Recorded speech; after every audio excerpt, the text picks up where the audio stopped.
बिस्मिल्लाहिर्रहमानिर्रहीम अस्सलाम वालेकुम। आज के जो वीडियो का टॉपिक है वो ये है कि विदाउट मेडिसिन जो हैं वो हम कॉन्स्टिपेशन को यानी कब्ज़ को कैसे दूर कर सकते हैं और उसका फ़ौरी इलाज कैसे कर सकते हैं। कुछ तरीके हैं जो मैं आपको बताऊंगी और कुछ खाने हैं जिनको खाने से क्या है कि हम कब्ज़ के मसले से जो है वो निजात हासिल कर सकते हैं। सबसे इम्पोर्टेंट जो है वो है एक फल जिसको खाकर हम कॉन्स्टिपेशन को ख़त्म किया जा सकता है, वो है खुश्क आलू बुखारा।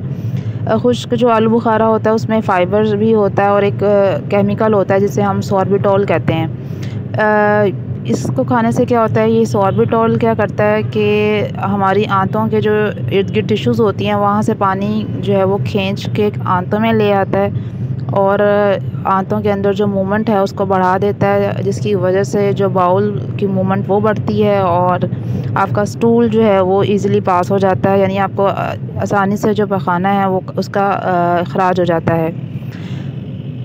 इसके अलावा जी पुदीने का पानी है, आप कर सकते हैं कि एक पूरी गड्डी जो है वो आप पुदीने का जो है वो 2 गिलास पानी में रख के उसको अच्छी तरीके से उबाल लें। जब आप पानी जो है वो 1 गिलास रह जाए तो उसको आप छान लें और फिर उसका इस्तेमाल करें। ये भी कॉन्स्टिपेशन के लिए बहुत ज़्यादा मुफीद है। इसके अलावा आप अंजीर और मुनक्का का इस्तेमाल कर सकते हैं। अंजीर और मुनक्का को आप अच्छी तरह दूध में पका लें और फिर उस गर्म दूध को जो है वो आप पिएँ। याद रखें जो मुनक्का आपने यूज़ करनी है वो बीज के बगैर यूज़ करनी है, क्योंकि समटाइम्स जो है वो बीज खाने से कुछ लोगों को कॉन्स्टिपेशन भी हो जाता है, तो आपने इसको बीज के बगैर इस्तेमाल करना है। अगली चीज़ जो है वो खजूरें हैं। खजूरों को आपने कुछ घंटों के लिए पानी के अंदर जो है वो सोख कर लेना है, यानी भिगो के रखना है। उसके बाद आपने चाहें तो इसको वैसे भी इस्तेमाल कर लें या उसको भी आप गर्म दूध के साथ इस्तेमाल करें। ये भी आपकी कॉन्स्टिपेशन को कम करने में जो है वो एक अहम किरदार अदा कर सकती है। खजूरों को भिगोने का मकसद ये होता है कि एक तो उसकी मिठास थोड़ी सी कम हो जाती है और दूसरा जिन लोगों को खजूरें खाने से अक्सर बीपी का मसला हो जाता है या उनकी जिनकी तासीर थोड़ी सी गर्म होती है तो वो मसला भी जो है वो कम हो जाता है, उसकी तासीर कम हो जाती है भिगोने से।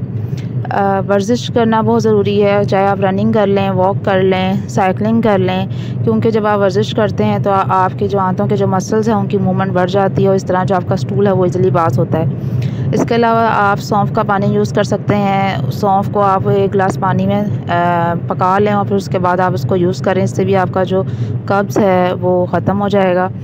कोशिश करें कि जो आप पानी यूज़ करते हैं उसको आप कॉपर की जो बोतल है उसमें आप रखें पानी को और उसके बाद आप वो पानी यूज़ करें।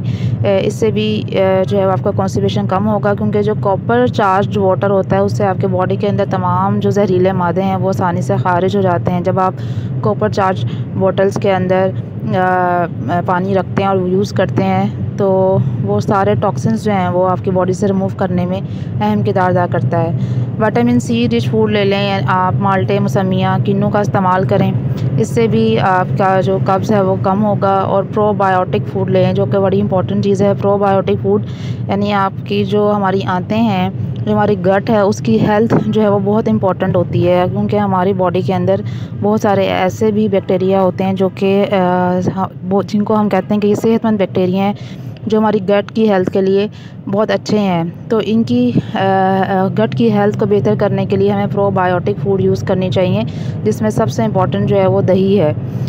ये जो 6 या 7 आपको तरीके बताए हैं कि कब्ज़ के इलाज के लिए, ये इनमें से जो भी आपने तरीका यूज़ करना है वो 8 या 10 दिन यूज़ करना है। उसके बाद आपने किसी दूसरे तरीके की तरफ चले जाना है, क्योंकि अगर एक ही मेथड से आप यूज़ करें तो क्या होता है कि बॉडी के अंदर रेजिस्टेंस क्रिएट हो जाती है और बॉडी जो है वो उसकी आप समझ लें एक तरह से उसको आदत सी पड़ जाती है और उसके बाद वो जो है वो इफ़ेक्टिव नहीं रहता है वो तरीका। इसलिए आप चेंज करते रहें कि अगर कभी आलू बुखारा से आपका कॉन्स्टिपेशन का इलाज हो गया है तो फिर नेक्स्ट टाइम जो है आप खजूरें खा लें या सौंफ का पानी पी लें या कुछ दूसरा विटामिन सी रिच फूड खा लें। इसलिए अपने तमाम मेथड्स को जो है वो वक्तन फ़वक्तन जो है वो चेंज करते रहना है। आज की ये वीडियो अगर आपको अच्छी लगी है तो काइंडली इसे लाइक कर दें, शेयर कर दें, सब्सक्राइब कर दें और बेल आइकॉन के बटन को दबा दें। Thank you.